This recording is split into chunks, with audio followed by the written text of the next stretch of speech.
Allah Maha tahu akan begitulah yang Allah berlakukan kepada hambanya dengan malaikat mencatat amal disodorkan kepada Allah Subhanahu wa taala.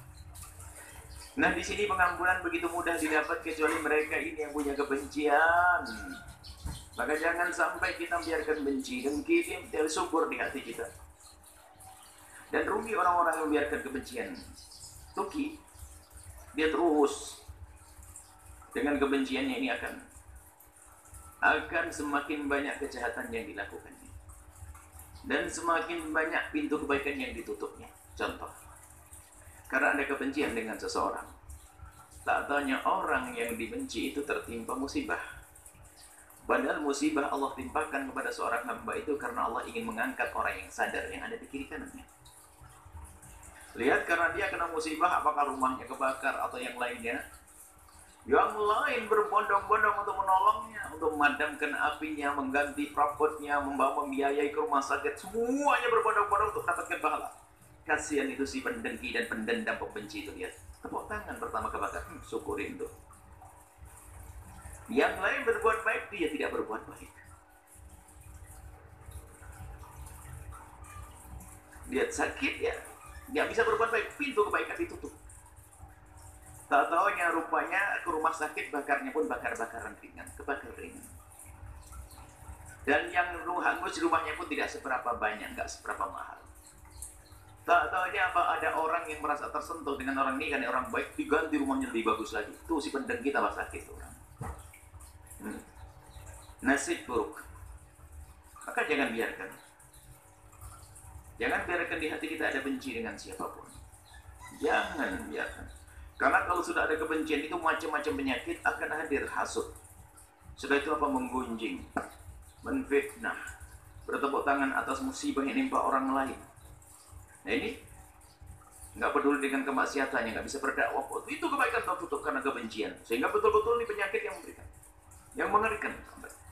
Dan ini adalah pernah menimpa umat terdahulu, dan Nabi muwati-wanti, dabba alaikum da'ul umami qablakum. Awas, hati-hati, akan ada merayap hatimu seperti penyakit yang pernah hinggap atau pernah diidap oleh umat terdahulu. Apa itu? Al-baghdha, kebencian. Wayal halikatu, maka itu adalah pemangkas. Wala aqulu tahliku sya'ra, aku tidak katakan mangkas rambut, walakin tahlikud din, tapi mangkas agama. Kalau orang di hatinya dikuasai dengan kebencian, biarpun dia alim kayak orang nggak punya agama, selalu muncul hasud. Coba ustadz menghasut ustadz yang lain. Ustadz sukses nggak? Lihat ustadz sukses nggak senang?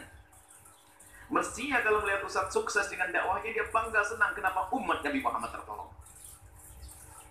Tapi tidak, dasar dia nasib buruk dia. Dia tidak akan bisa melampaui orang yang dibenci tersebut. Nggak akan bisa melampaui orang yang didengki. Terus, dia akan terburuk. Bersama besarnya orang yang dibenci, dia semakin sakit. Dan dia tidak dapatkan pahala. Sementara orang lain ikut andil dalam perjuangan ustaz tersebut, orang lain dapatkan pahala, dia terus dalam kebenciannya, dalam amarahnya. Ini bisa saja masalah pribadi, mungkin dia pernah disakiti oleh lesannya, itu pun mungkin tidak sengaja ustaz tersebut. Mungkin ustaz yang sukses ini dulu pernah ngomong jelekit ke ustaz yang satunya lagi, karena mungkin dia lebih tua, tidak menghargai saya. Marah dia, lihat. Dengan amarahnya muncul kebencian. Apa yang dapat oleh ustaz ini? Nggak dapat apa-apa. Nggak bisa mendukung perjuangannya dia, hatinya rusak, pahalanya orang yang terjadi di tempatnya ustadz yang baru itu nggak akan mengalir kepadanya, dan terus ini akan berkembang dan berkembang, bahkan kadang diajarkan kepada orang yang ada di kiri kanannya untuk membencinya, untuk memusuhinya, karena dia tidak cukup dengan dosa itu, dia harus memperbanyak dosa lagi. Biarpun itu ustadz, maka Nabi mengatakan apa? Bukan memangkas rambut, tapi tahlikud din, mangkas agama. Biarpun katanya orang alim, maka seolah-olah seperti orang yang sangat bodoh. Maka menghasut dan membenci sesama juru dakwah ini kan sebuah kebodohan. Kan dakwah itu begini. Dakwah itu adalah beban. Anggap saja kita mendapatkan beban 10 kilo. Di kepala kita berat 10 kilo. Jadi beban dakwah itu, umat beban, kewajiban untuk kita. Tiba-tiba ada orang yang lewat berkata, boleh saya bantu, saya ambil 5 kilo? Coba kalau kita orang cerdas, kita akan berkata senang, oke silakan.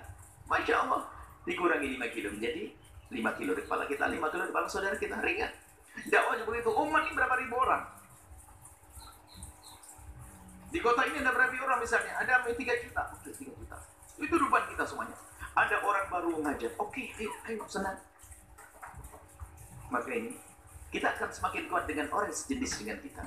Ustadz akan semakin kuat dengan Ustadz. Pebisnis seharusnya dengan adanya pebisnis itu tidak dianggap sebagai musuh. Justru dengan adanya pebisnis yang serupa dengannya akan semakin kuat bisnisnya. Jangan mendengki, jangan membenci. Jangan. Rezeki nggak akan lari kemana, akan jatuh kepada yang memilikinya. Yang sudah Allah tentukan. Baik, ini kalau kebencian terus dibiarkan di hati, maka dia akan rugi dan rugi dan rugi. Jadi Ustadz sengsara. Jadi orang kaya tidak kaya, karena dia pun terpaksa tetap sakit hati terus. Padahal dia sudah kaya. Melihat tetangganya mirip kekayaannya dengan dia pun sakit. Jualan sama seperti dia juga marah. Oh, jualan kok nggak boleh, itu gimana? Masa kalah sama penjual buah di sebelah itu? Itu semuanya penjual apel, jambu, nanas. Itu aja bisa jejer akur. Ini Ustadz sama Ustadz nggak bisa jejer. Model apa ini?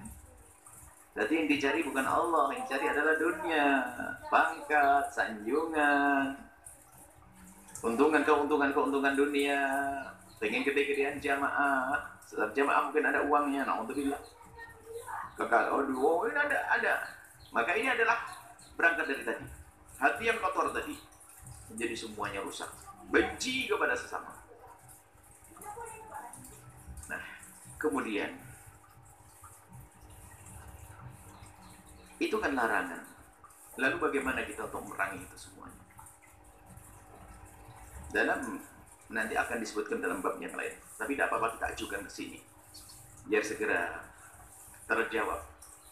Oke, kita tidak boleh membenci, tidak boleh saling takabur. Tapi hawa nafsu saya mengajak ke situ. Kurang ajar bener dia, gimana saya tidak marah dengan dia? Kurang ajar, jar, Masya Allah. Kalau nyebut namanya saja sudah giginya tuh bertemu dengan gigi kayak gigit apa? Kurang ajar ya. Oke, baik. Kalau sudah kita tahu semacam itu, ayo kita cari obatnya. Yang punya obat adalah baginda Nabi Sallallahu Alaihi Wasallam.